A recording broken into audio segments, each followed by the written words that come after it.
HRN listeners. As we celebrate our 15th year, we are deepening our commitment to giving voice to the next generation of food systems storytellers, and we need your help.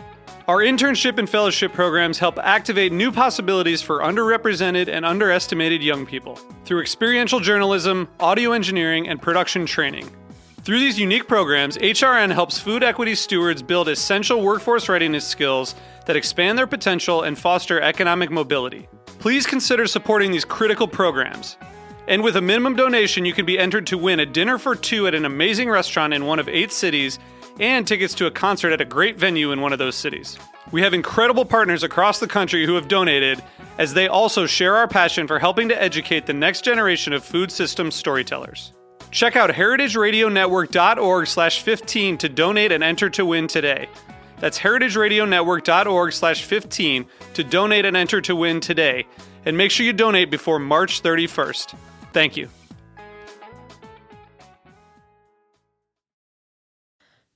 Today's program was brought to you by Le Creuset, made in France since 1925.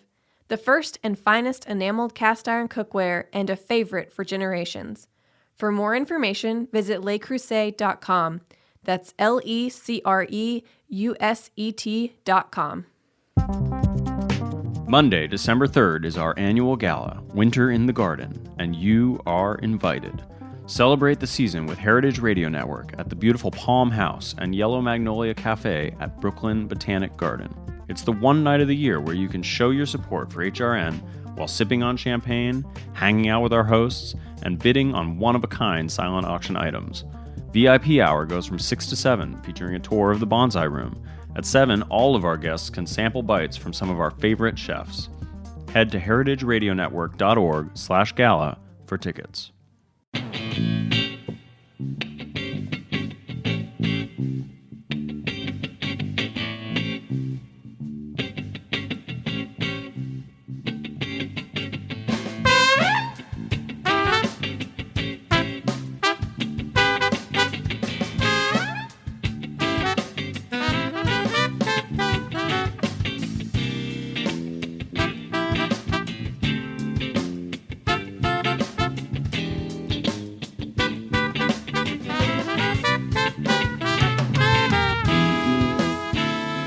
Welcome to the Grape Nation, your weekly wine journey. Our guest is Terry Theise. We'll talk to Terry about his new book and his portfolio of wines. I'm your host, Sam Ben-Ruby. Stay with us for the Grape Nation on the Heritage Radio Network. We bring wine to the people.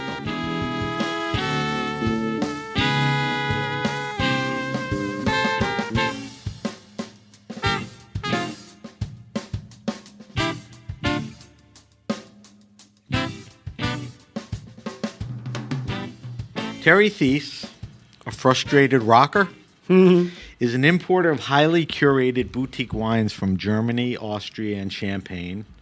He has played a critical role in exposing the country to the joys of great Riesling, Gruner, Grower Champagne, and more through his portfolio, Terry Theise Estate Selections. Terry has won the James Beard Award, recognizing him for Outstanding Wine and Spirits Professional. Terry is also a prolific author and wine writer, penning Reading Between the Wines, and his brand new book, What Makes a Wine Worth Drinking, in Praise of the Sublime, has just come out. Terry has been at this for over 30 years, and his views of wine are vastly different than most in the business. Fair enough? Yeah, totally. Welcome to the Grape Nation, Terry. Thanks for having me, Sam. All right, so I think the best way to start is, even though you've been around and you've probably doing this as well and longer than anyone, I still think it would be nice if you gave our listeners some background, more in the context of when you got in the business up until the present. So talk about your journey in life and wine that got you to the portfolio, which has been, going on for a while, and the book, and then we'll get into both of those things. Well, when you start to tell that story, of course, it's hard to know what details to leave out, because I lived in Germany for 10 years, from 20 years old to 30 years old. Why? See, that's the whole thing. Okay. I had lived in Germany. I lived in Germany as a middle schooler. My father was the director of the European division of Voice of America, so we were stationed in Munich. And I liked my life in Munich. There's very formative years, those years. And I was in my first rock band at that point, a very polyglot band. We had an Italian drummer, German bass player, British rhythm guitar player, and then me, the American, who sang and played lead. And we wanted to call the band Plastic Surgery. This was like 1966 or something. But the Italian drummer, who didn't speak any English, heard it wrong. So we showed up at our first gig, and he's got plastered on the front of his drums, the Plastic Association. So we were stuck with that sobriquet. Okay, so forgive that tangent. Okay, so good one, though. I went back to Munich, taking what I thought was going to be a hiatus from college. It was the middle of my sophomore year. And ended up getting kind of financially stuck in Munich, by which I mean we didn't have enough money to leave, and we're living essentially at that point from paycheck to paycheck. And we were working as what they call civilian components for the Department of Defense, which basically meant that the Army had work it needed done and didn't have enough active duty troops to do it. So if you were an American, you could get work. And it wasn't very well paid work, but which is the reason that we were sort of scraping along. So back in those days, I wanted to be a rock star. And once I realized that the life of a working musician wasn't going to be for me, having to do with clubs and cigarette smoke and humping your gear and trying to find out where to rehearse and finding 3 other people who wanted to play the same kind of music that I did. Beatles did, and they did it in Germany. But continue. It's true. Well, I did not have my Raperbahn moments. So then I wanted to write about music, and that wasn't working out. And so I drifted for a few years, and wine really rescued me. I always say that. I didn't know what I would have done with my life. I don't have any reason to think I would have been anything other than a failure if I hadn't really become passionately interested in wine, which then became a passionate desire to find a way to work in it, with it, somehow. So living in Europe and being into wine, I had 5 really good years where I could explore wine at the source. And that formed the basis of all the values that I bring into the whole wine thing.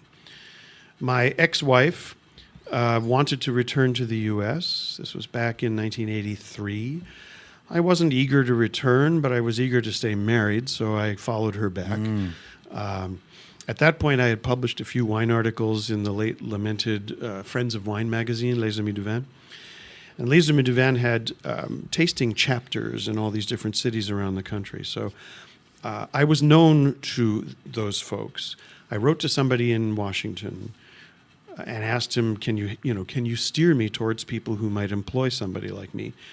And he said, well, I haven't got a job for you, but there's someone you should talk to. And that person was Bobby Catcher. So the rest is history. I worked for... How would you describe Bobby as one of the early established Absolutely. Importers? Yeah, and Bobby, this wasn't even an importer. Handful. Yeah, he was working for Leo Fox at World Shippers and Importers in those days. He hadn't gone off on his own. But, so Bobby, for me, was an up-close and personal model of what an artisan importer ought to be. Leaving aside his personal tastes and proclivities, now Bobby's a hero of mine and always will be. He's very much a professional conscience, even though our particular tastes for wine are like a Venn diagram. There's a small area where they intersect, but then he goes his way and I go mine. But I have unqualified respect for Bobby, and not only because he got me my first job. So a lot of this is detailed in the book. I went to work for a distributor. I don't think that they really wanted to hire me. I think they wanted not to displease Bobby. Okay, so that's not good. So they gave me a territory consisting of all the accounts either that we had never called on or had been thrown out of.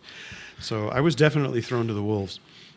My experience of working around the U.S. Army was very helpful to me in that regard because, I learned how to get along with all kinds of different people. So they had been pegged as a wine geek, but I needed to survive. And rather to my surprise, I discovered that I had an inner desire I would not have anticipated to make the sale. I liked to close. I liked to make the sale. And when I began searching... That's a hard thing. It is a so hard to thing. identify that was a great thing. Yeah. And, I remember my ex-wife talking to me about this because this was an element of me that she had never seen because it had never existed. So she says, what do you think underlies it? And I said, well, I mean, really what underlies it is I'm thinking about the other guy and thinking, why should that fucker get the sale and not me? So, later when I was able to sell wines that I had selected and wines that I very deeply believed in, then my desire to make the sale was on behalf of the wines themselves. I didn't have anything to prove at that point. My ego was not bound up in writing the order, but I wanted to be the champion for the producer. And so it was terribly important to me that those worthy wines found a welcome in the marketplace. Which is a very important mantra of yours. I mean, that's what you do. Yeah. So when do you start your own portfolio? 1985, I dabbled at it. We were selling some German wines that we bought from other importers.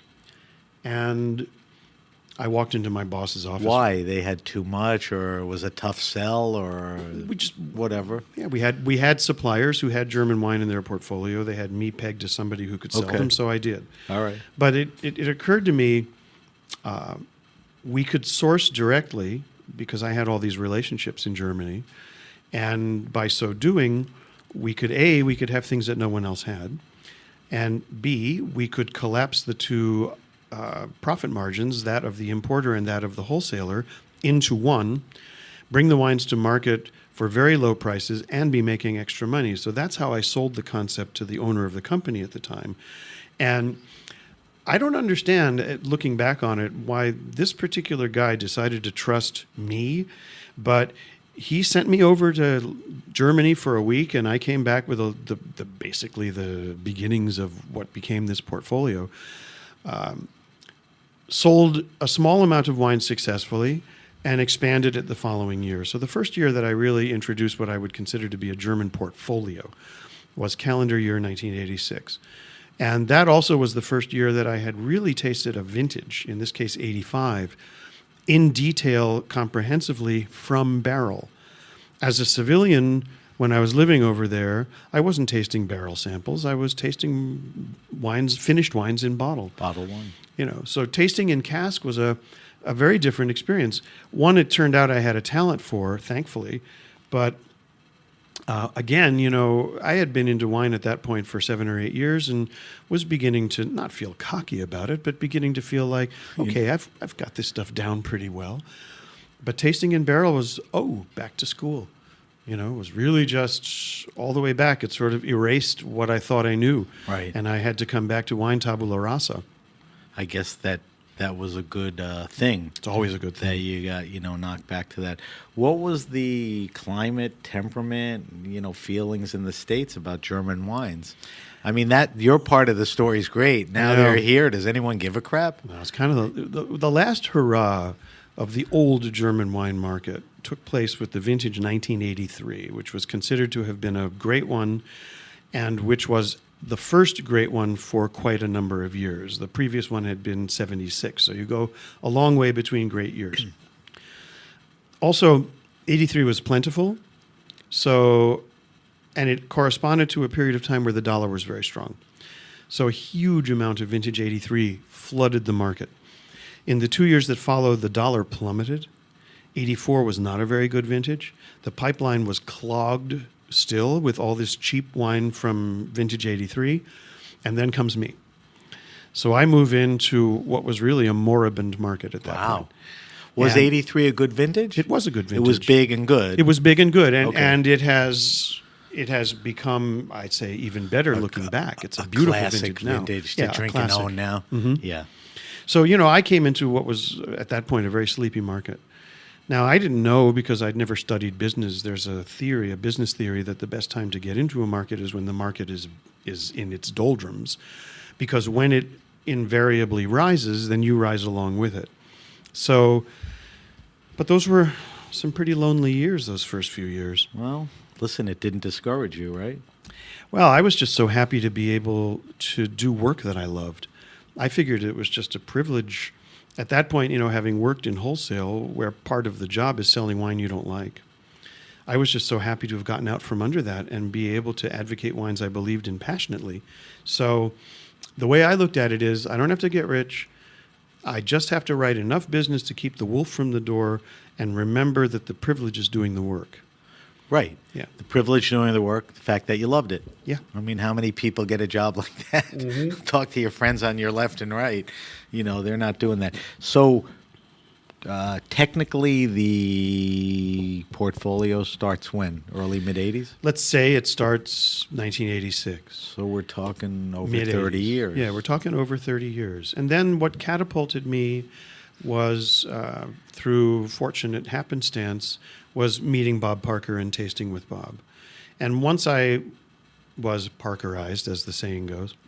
But he was, I've been following him for a long time. He was a fan of German wines, wasn't he? He may well have been. I heard from him, actually, though there was a go-between who knew him.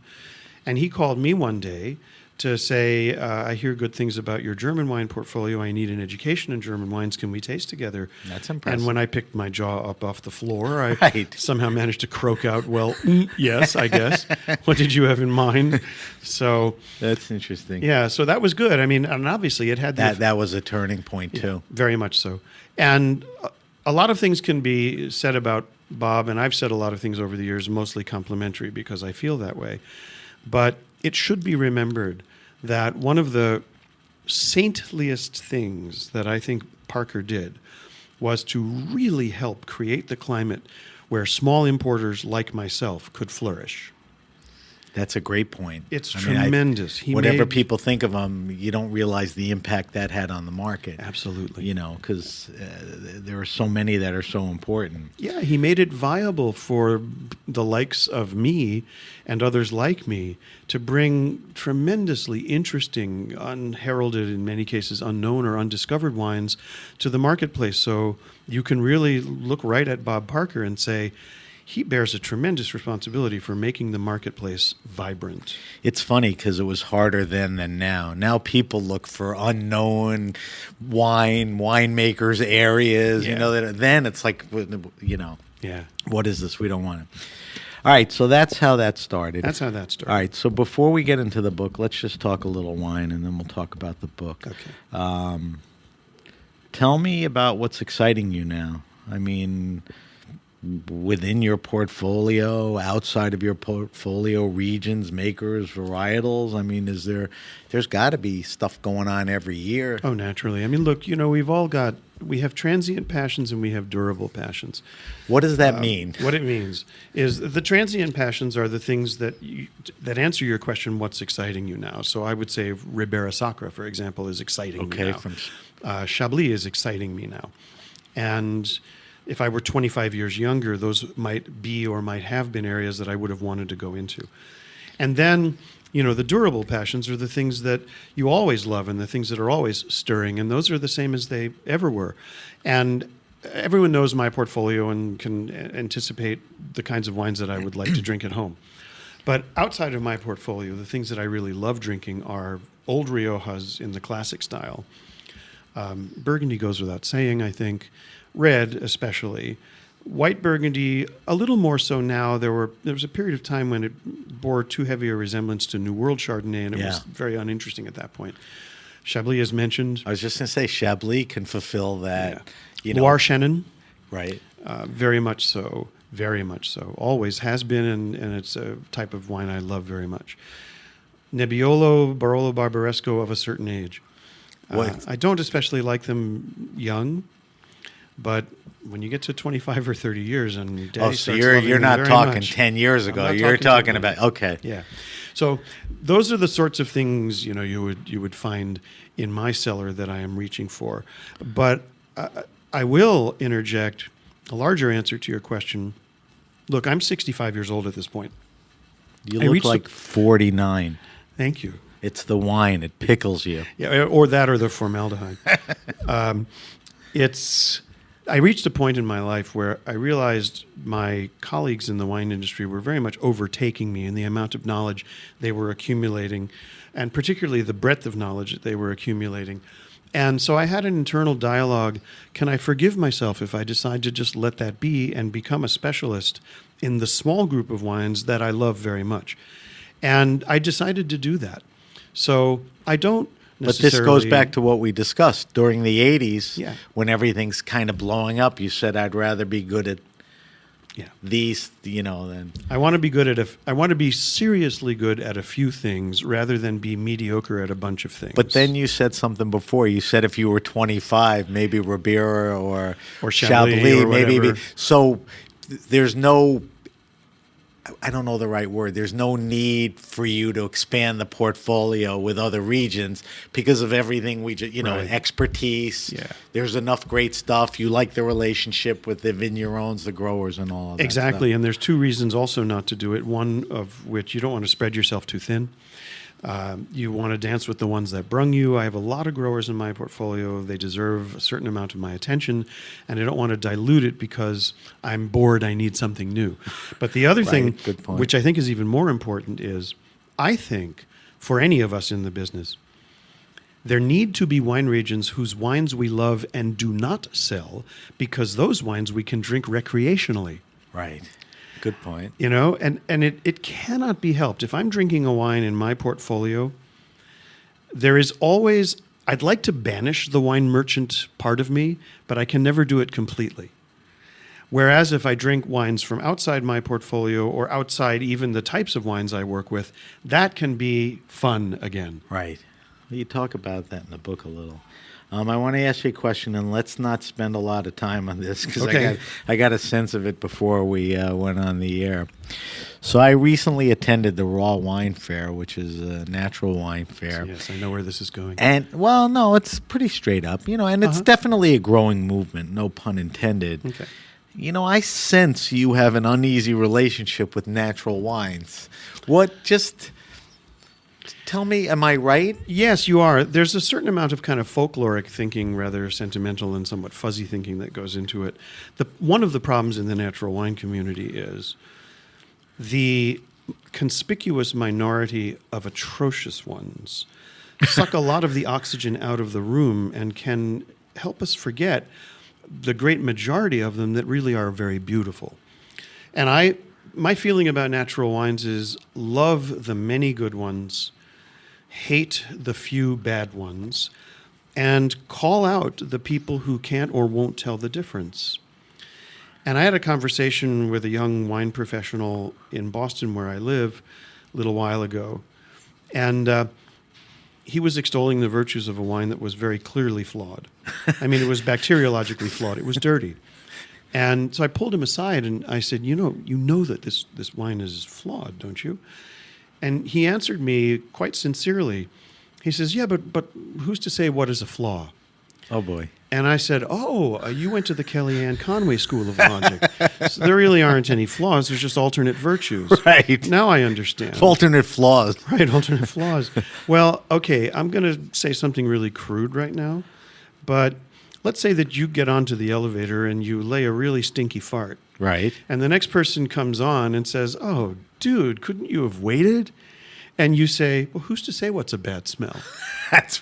That's a good way to... I think people can close their eyes and visualize it. Yeah.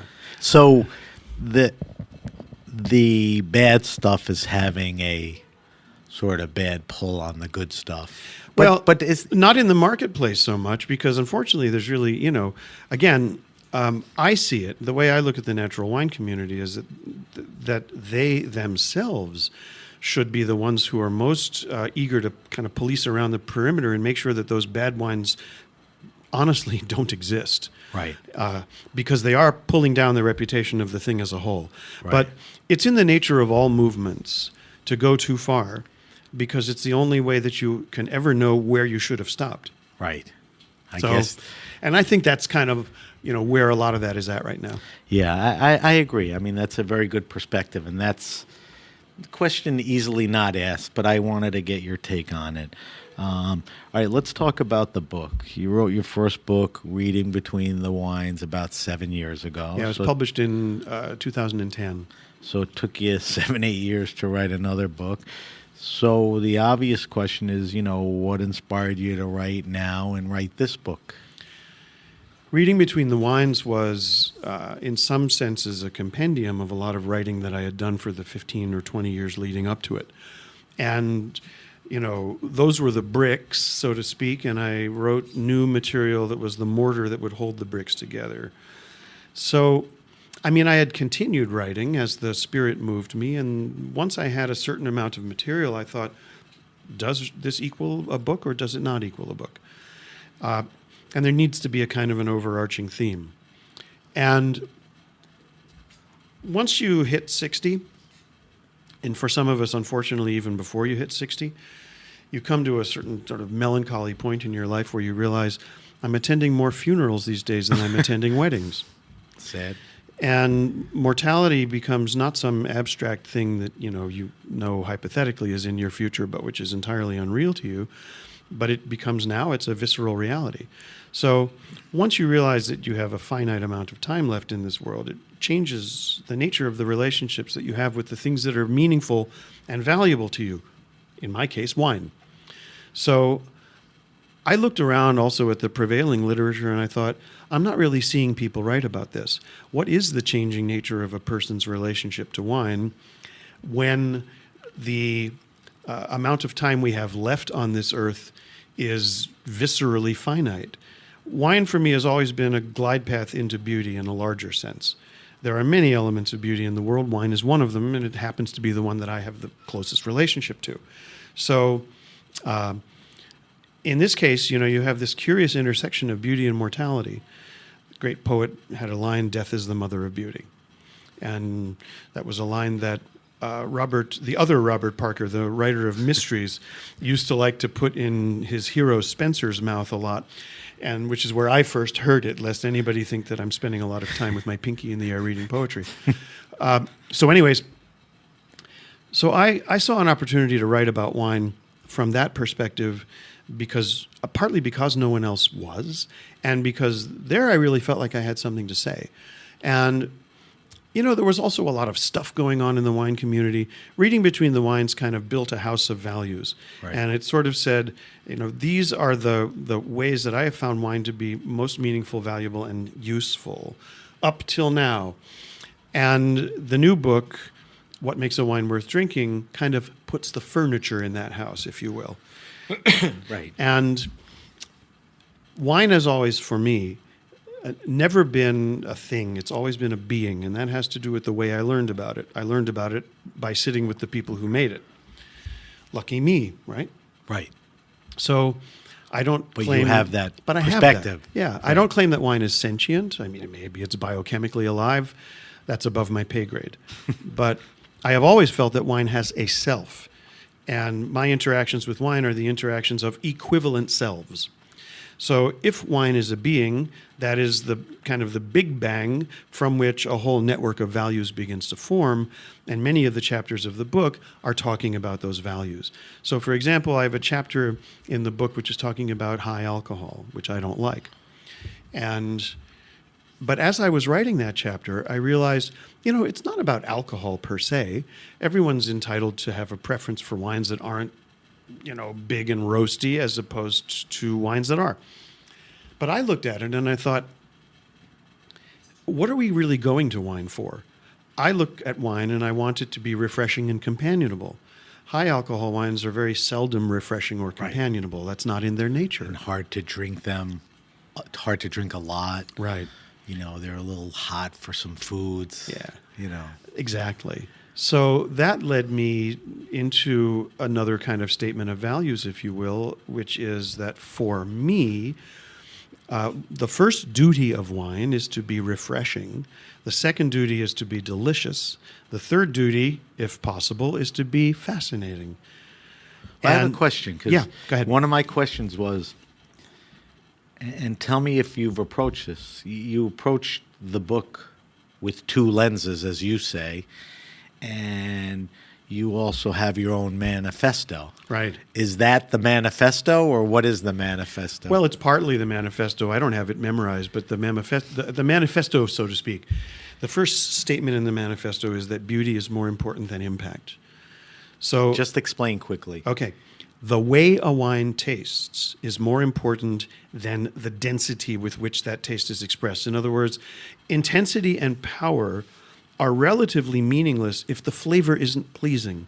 So the way it tastes is more important than the amount of torque or thrust that it has. Right. Beauty is more important than impact. Harmony is more important than intensity. But that's what, I told you before the interview, that's what I'm trying to get my hands around. Wine is not just, a glass of something. It's not something you just swish around and swallow. You talked about a relationship with it, and that it should be, not your word, mine, revered as more than just, there's a beauty to it, there's a story beyond it. You've been talking about it, and that's what I want you to. But how do you describe that? That's the tone of the book. What is that? Is that a silly question? It's not a silly question. It's just a great question. It's kind of like if you had asked me, so wine, what's up with that? But but my question's a little more evolved. I read most of the book. I understand it. And see, if you had read I didn't have the to rest bring of this the up. book, No. would have answered I read that question. the end. Those 16 pages that you didn't read. I skipped. Okay. That's you're talking about the whole gist of the book, which is real. It's not an atlas. It's not a deep dive in a country. Right. It's really that that relationship. Yeah, and all well, that that stuff all exists. I mean, look, each one of us has in our lives, something that makes us incredibly happy, whatever it might be, whatever hobby, or whether it's golf or cooking or driving or So now is the time to really or tinkering, and the things that make person A happy don't have to be the same things that make person B happy. It happens for me in my life that music makes me happy, wine makes me happy, so those things. The particular nature of a person's relationship to wine, assuming that he's or she is fascinated to begin with, is wine will deliver tremendous and repeating opportunities for great pleasure. And I don't want anybody who hears me now or reads my book thinking that this is an admonition that you have to appreciate wine the way I appreciate it, or else you're wasting it or squandering it. The thing I love one of the things I love about wine is that wine will meet you wherever you are. If it's just a casual beverage for you, then that's enough. But generally, those kinds of people don't find their way to a book like mine. So I'm assuming I'm talking to a self-selected group of people who are at least interested enough to consider that in wine there may be the potential to be a tremendously absorbing hobby, a great deliverer of pleasure, or even in some cases, an avenue towards transcendence. That answers it. Yeah. I was going to ask you, what do you want people to get out of the book? But that really, that answers the question. In some senses, I'd like the book obviously to be amusing and interesting for them. I want the book to be a good companion. Well, if people don't know you, I mean, that's your style, your wit, your depth of intelligence. I mean, it's a very interesting, fun is not a fair word, but it's a very enjoyable read. It's very emotional and passionate. Yeah. So you pick up all of that. So the eponymous third chapter of the book, yes, right? Yes. What makes a wine worth drinking? What makes a wine worth drinking? How do you answer that question? Did we attempt to answer that, or that was the first chapter that was written. After the paperback. Is that when you were thinking about the book? That's the first thing that came out? It was the first thing I was moved to write. And why wasn't it the first chapter? It's funny. My editor and I, we tinkered around with the sequence, and he particularly wanted to have a momentum in the book. And so he rearranged the way a lot of the material was formed, and made the book better in the process of so doing. But I had written a preface or a foreword, I never remember which is which, to the paperback version of my first book, which I liked very much. And I, as a writer, parenthetically now, as a writer, I have things that I just walk away from because they're all right. I can't make them any better. They're at least acceptable. And then there's things that I like okay, they're pretty good. And then every once in a while, there's something I write and I go, oh yeah, man, I nailed that. Right. So, and I really liked the preface to the last book, and I thought, well, maybe I'm on a roll here because I seem to be expressing myself fairly well. And what makes a wine worth drinking arose out of a conversation. It was just like a dinner party conversation. And so a couple of days later, I sat down to answer that question, to see if it could be answered. So I decided in the process of writing that chapter that what made a wine worth drinking was whether it was honest and authentic. It didn't matter. People will always say, well, a wine is worth drinking if you like how it tastes. And I would answer that question by saying, no, that's not what makes it worth drinking. Because industrial wine can be manipulated to make you like the way it tastes. Are you explaining what authenticity in wine is now? Yeah, exactly. So go ahead. Exactly. So, everyone in the food community knows that food can be, the crunch in the potato chip can be manipulated. Engineered. The aftertaste in the wheat thin. All that stuff can be incredibly skillfully manipulated to get you to eat half the box of this stuff. And it's precisely the same with wine. Wine can be manipulated to swaddle you in this, oh, that's yummy. Stuart Pickett calls it the fluffy white bunny taste.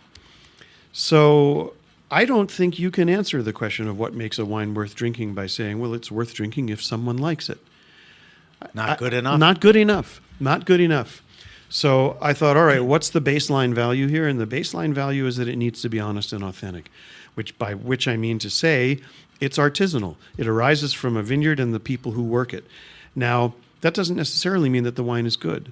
So someone then would say to me, well, are you trying to say that you should drink a bad wine that happens to be made by a little grower as opposed to a delicious wine that happens to be made by some big industrial conglomerate? And I would say, you're asking the wrong question. That's like saying to me, I've got a little restaurant that makes hamburgers and they buy all the grass-raised beef from a local farmer and all of it's good. It feels good. The values are perfect, but the burgers aren't very good. Meanwhile, down the street, there's another place that probably gets their ground beef from Cisco and their burgers are yummy. And I would say I wouldn't go to either of those places. Right. I'd keep looking around until I found somebody who made a really good burger and did it the right way. Same with wine. Same with wine. So again, people will pose these questions as a false dichotomy. You don't have to make that choice. You don't have to drink a bad wine in order to drink a proper or authentic wine. There's millions of excellent, authentic, honest wines in the world. It's not hard to find them. So the antidote to that is look for them. Precisely. They're there. Yeah. I mean, you'll attest that they're there. Yeah. It's just you can't go to the same place or, drink the same stuff. Yeah. So that's authenticity, right? What about it's a living thing, wine? I mean, it's a farmed product in that sense. Yes, an agricultural product. Is that important? Oh, it's crucial. It's absolutely crucial. And it's crucial because it comes from nature, and despite our many efforts, man does not ultimately have dominion over nature. And, excuse me, and nature will kick your ass if you're a wine grower. Right. Helmut Dunhoff once said to me, if God were truly just, vintners could make every vintage twice. If you had a second shot at it. Because the lessons that you learn from any given vintage may or may not apply to circumstances that will happen for the rest of your entire life. So if you are nature's humble servant, then you very quickly realizes who is calling the shots and what is your place in the transaction. Right. And that introduces all kinds of healthy elements where terroir is concerned, because you realize then the flavor is in your land. And so you're not trying to manipulate it or obtrude upon it or diddle it or anything. You just want to bring it into existence as clearly as possible. Right. So that way you can serve this beauty that you appreciate and that you have the privilege of working with. Right. And every grower I know, or every grower I work with, without exception, all feel that way. They all have their own ways of saying it, right? But they all feel that way.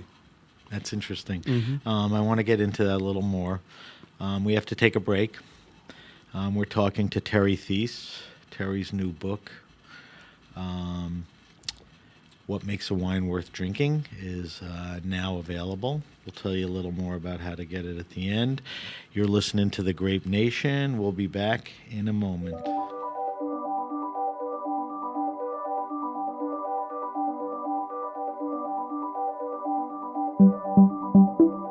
Today's program was brought to you by Le Creuset, the first to pioneer colorful enameled cookware over 90 years ago. They've been a favorite for generations through the meals and memories the cookware creates and the style it expresses. My name is Kat Johnson. I'm the Communications Director at Heritage Radio Network. When I'm not making food radio, I'm making food, and my favorite cookware is the 8-quart marine blue Dutch oven that never leaves my stovetop. Before we got our Le Creuset, the cookware we used most often was an antique Griswold cast iron pan. It didn't take long for me to realize how much I'd been missing enamel cast iron in my life. Le Creuset has the superior heat retention of cast iron, but paired with the unparalleled performance and ease of enamel. That means delicious food with easy cleanup. Head to lecreuset.com/HRN, that's LECREUSET.com/HRN, to see all the new products and amazing holiday gift deals. HRN listeners will get 20% off the new Le Creuset cookbook with the code HRN.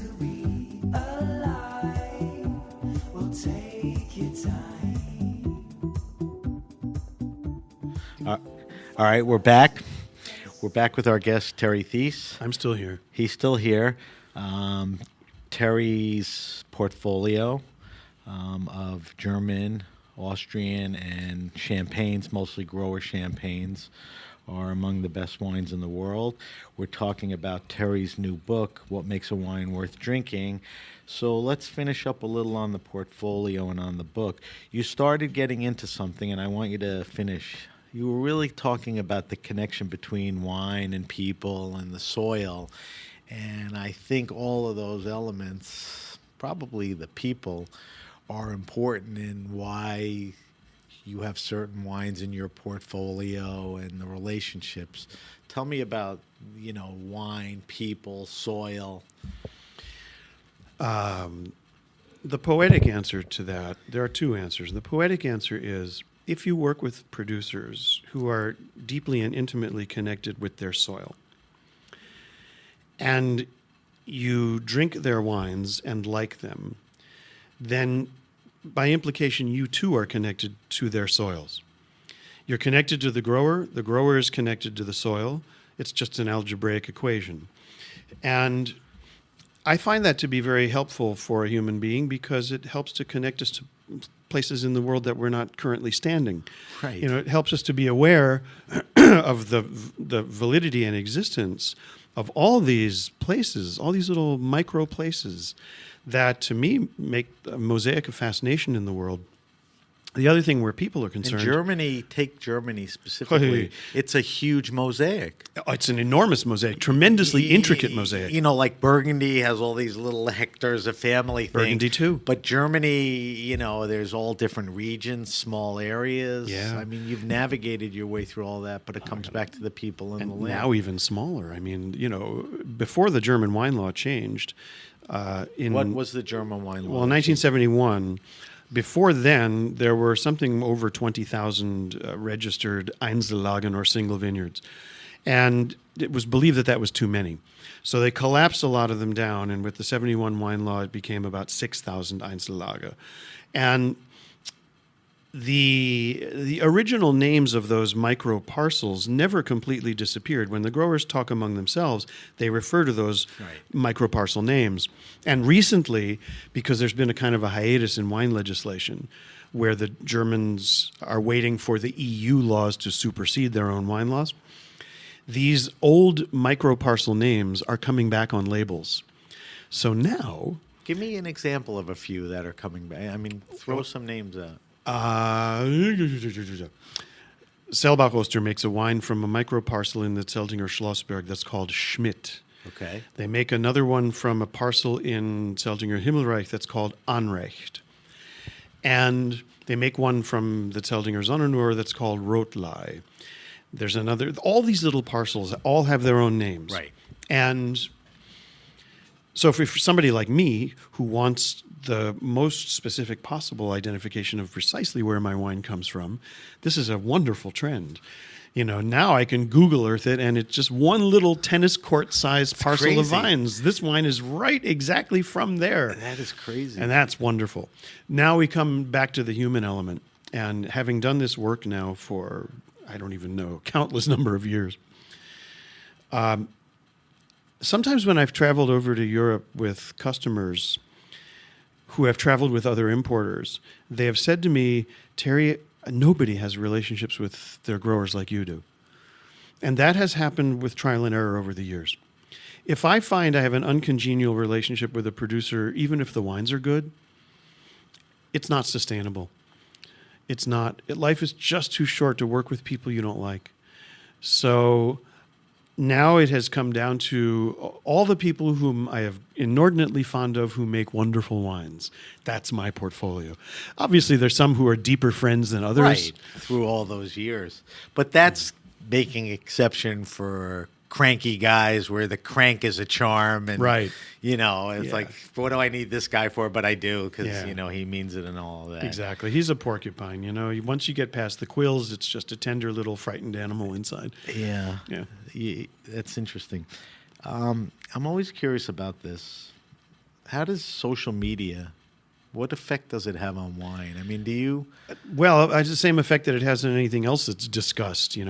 Social media is a double-edged sword. I didn't do Facebook until the first book was published. And you did it because and I did it because would of the be a good idea. I did it because of the I didn't book. do Facebook until I did this show because it would be good for this show. I didn't care to be on Right. Facebook. Yeah, the publisher now is talking a little bit about Instagram, and I said I was willing, but the subject was dropped somewhat to my relief. The only place I said I would draw the line is I wouldn't do Twitter.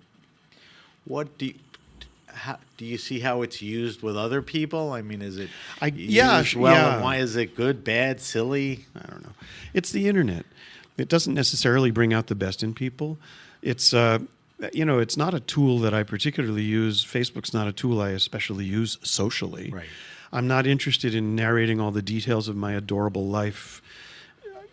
I don't even care about them, and I don't know why anyone else ought to. But we do use it for pragmatic purposes. Right. We'll use it to announce events or things like that. Right. I mean, it's good for that. I think the problem is too many people are, and I think the gist of your book is the relationship with wine. Too many people are looking for the good shot. They're forgetting, who made the wine, where it came from, everything we discussed. What they care about is, disseminating that, one thing out there. And I don't know how good that is for anything. Or taking pictures of the bottles that they drank and posting them on social media. And I'm not exactly sure. I mean, if someone comes over to our house and we open a lot of good bottles and the bottles are lined up and that person takes a picture, I'm not going to say, no, I forbid you from doing that. That's fine. That's them, not That's you. them, not me. Yeah. But I cannot see a purpose in doing it. We opened a bottle from my wife's birth vintage to celebrate her birthday last month. And it was a beautiful wine. Did it show well? It showed wonderfully. And we put that picture up on Facebook. But it's that's an just- occasion. That's an occasion. Those are the things you want to share in your Yeah. Hope family. Yeah. It's not like lining up all these great bottles that you drunk and with the meta message being, look what I drank, don't you wish you were me? Well, there's a lot of that. And that's Much too much of it. Yeah, I mean, that was the point I was getting to. All right, last question, and then I want to subject you to our wine list, which is a bunch of questions. Okay. Why does everyone hate wine snobs? Well, Well, snobs are inherently hateful. Right, but wine snobs have evolved that even further. Well, part of the answer to that question is the one I just gave. I think the other part of it is, and I don't know why this should be so, wine is something about which a lot of people feel terribly inadequate and somewhat frightened. Right, it's an intimidating It's intimidating subject. because it's multiplicity. There's so much of it, and there's hundreds of thousands of wines and all these labels and all these words. Which is we don't know more what they than mean. fishing and cars and other, hobby. It's just very detailed. Yeah, it's very So- detailed, and so it's intimidating, and the snob conveys an air of superiority over poor, intimidated you, and it just makes the whole things worse. And unfortunately, wine people can sometimes, mostly inadvertently, play into that. There's a little section in the book where I'm talking about sitting around with a group of people, Right. And they're all dissecting this one particular wine in ways I happen myself not to find especially productive or entertaining anymore. And the thought that was running through my mind was, this is why everyone hates us. I mean, we're like a YouTube videos of why we hate Wine Snob. But I think the book, there's no snobby approach from the book. If anything, it's pointed out, or there's examples, particularly that chapter and how everyone, looks at it that way. I just think you're right. People are intimidated by wine, people that are involved with wine, and, hopefully that'll break down as time goes by. I hope so, too. I believe in hierarchies. I believe some things are better than others. I don't believe it's helpful, and I do think it's sentimental to try and flatten everything onto some plane of spurious equality. Cherishing the distinctions between the good, the better, the excellent, and the great is why we're into wine in the first place. Right. But that doesn't mean that I'm trying to use that knowledge as a cudgel to beat some poor person over the head with. It's like, nobody has to like wine the way I like it. Right. And again, that's a very prevailing, theme throughout the book, and that's why the book's so interesting. It's very thought-provoking in that sense. Thank you. All right, I want to subject you to our wine list. It's 5 questions we Okay. ask all our guests. We Okay. post them. We have a great data bank of the best people in wine and what they're drinking. They're simple. You may have answered this, but expand on it a little more. What are you drinking now? What are you tasting stuff for the portfolio? Are you curious about things? Are you changing seasons? Professionally- I'm talking today on your desk at Got home. it. Professionally, I'm tasting some of the wines that I have not tasted since they were selected in the early spring of this year. Some of them I have gotten to retaste, but some not. And so I'm lunging towards those because, Okay. I taste those wines many times as cask samples. I write a tasting note about them that goes into my sales literature. And now I'm tasting them like, oh man, am I going to have to eat those words, or was I relatively accurate? So I'm no matter how long I've done this and no matter how confident I am in my abilities, I make mistakes like every other fallible person does. And so I really want to make sure that the wine was what I said it was. Recreationally, what I'm drinking now, and this is a very vivid and animated time of year as seasons change. Right. Like, we don't drink a lot of red wine over this course of the summer because the whole vibe isn't right for it, even in air conditioning. Just knowing that it's filthy and get sultry that. and awful outside, I get don't that. want to drink a suave, warm, murmury red wine.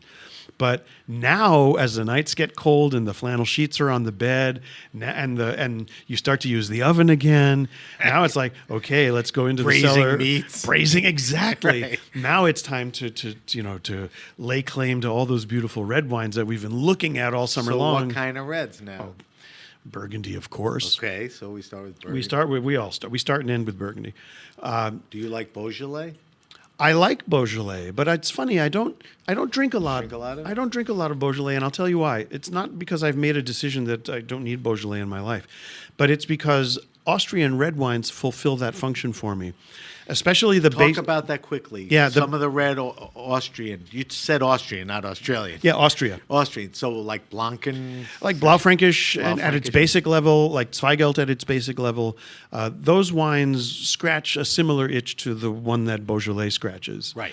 So, You satisfy yourself with I satisfy myself with those. Pinot Noir from those regions? Not as much? Less so, Okay. although there's been some very interesting stuff going on with German Pinot Noir, needless Okay. to say. So me- Rioja's another area that I really You said Rioja love drinking. I before. said Rioja before, Ribera Sacra, the occasional Rhone wine, those kinds of things. But it's the time of year where you want a room temperature beverage. I agree with you. Yeah. Although I've had guests that say, drink rosé all year round, Why not? Yeah. Yeah. All right. Does Terry Theise have a favorite wine and food pairing? Silly question, but everybody's always curious. Is there something that you do over that, that works well, or? I can't say that there is, and I'm sorry that this answer will frustrate.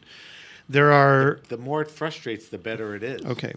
There are principles of pairing that I think generally work all the time, or at least enough of the time. But every time I've tried to replicate a specific wine and food pairing, I found that it never quite works as well the second time as it did the first.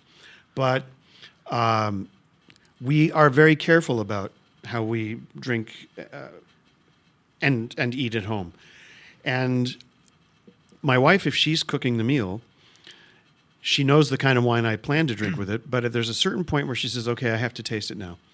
Because she's at the point in the prep where she can adjust the prep. So if the wine has more acidity than she thought, she can squeeze a half a lemon into the sauce. If the wine has more sweetness than she thought, she can take a little bit of, pear liqueur and dash a little touch of that into the sauce. So you're talking more about pairing not a specific food and wine, but the preparation and the type of wine that would best complement it. That's not a frustrating answer. Okay, good to know. That's a good one. Good to know.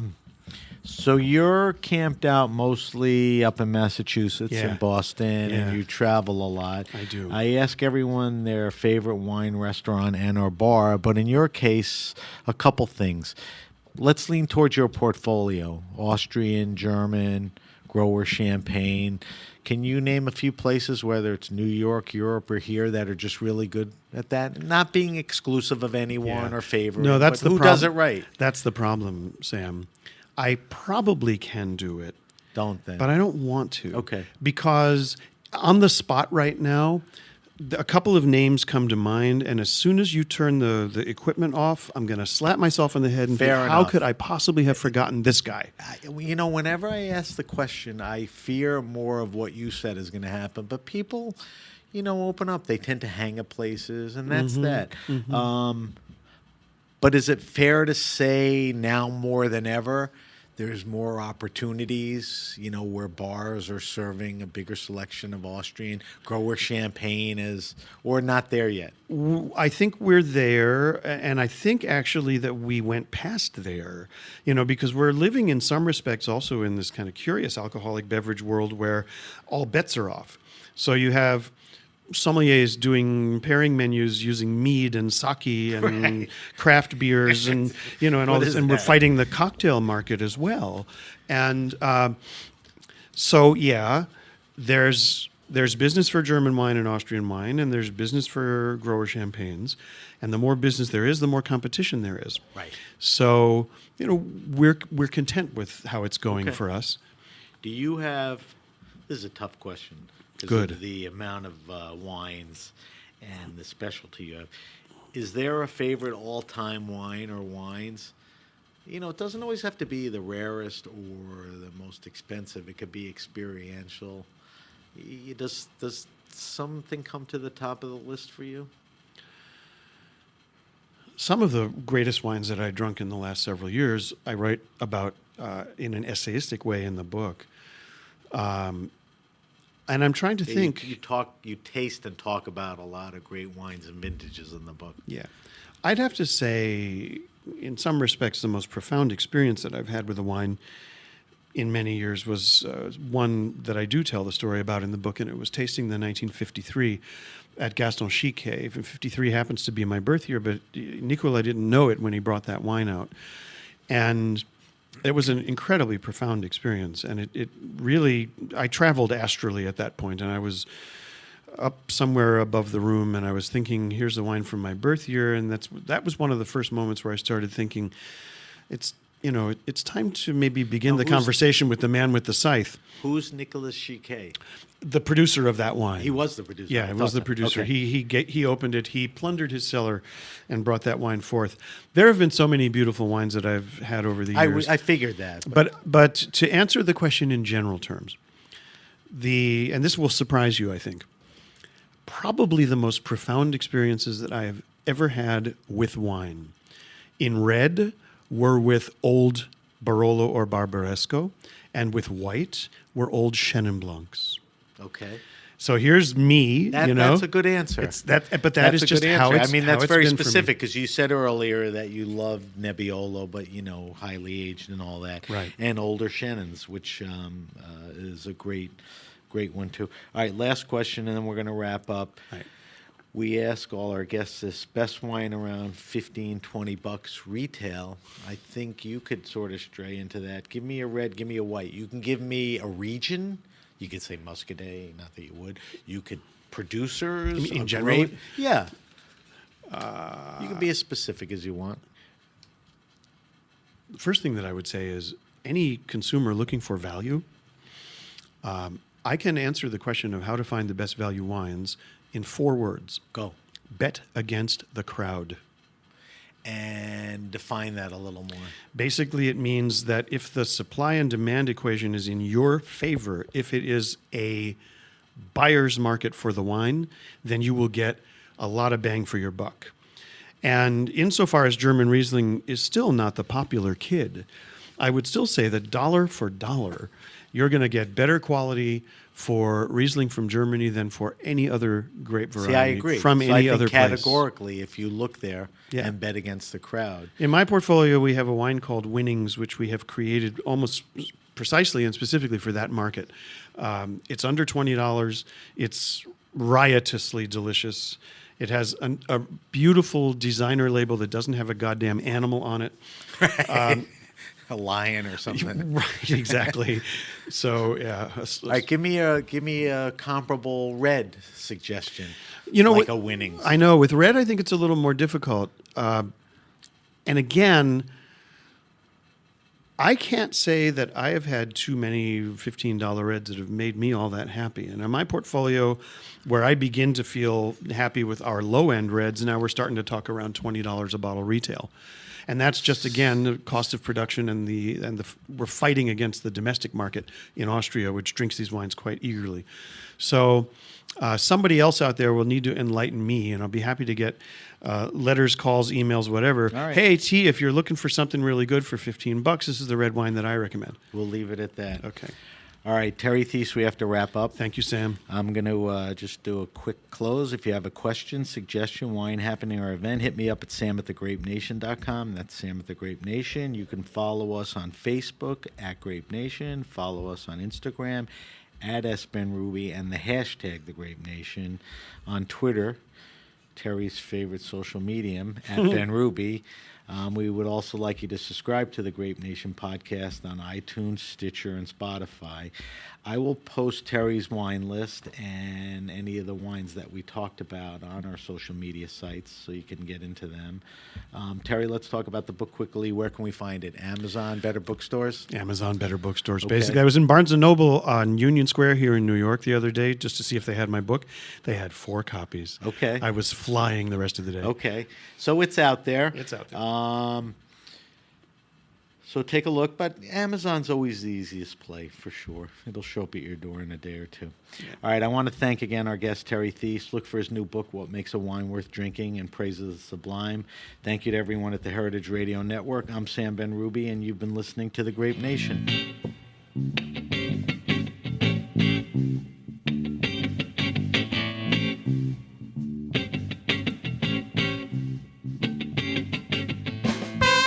Thanks for listening to Heritage Radio Network, food radio supported by you. For our freshest content and to hear about exclusive events, subscribe to our newsletter. Enter your email at the bottom of our website, heritageradionetwork.org. Connect with us on Facebook, Instagram, and Twitter at heritage_radio. Heritage Radio Network is a nonprofit organization driving conversations to make the world a better, fairer, more delicious place. And we couldn't do it without support from listeners like you. Want to be a part of the food world's most innovative community? Rate the shows you like, tell your friends, and please join our community by becoming a member. Just click on the beating heart at the top right of our homepage. Thanks for listening.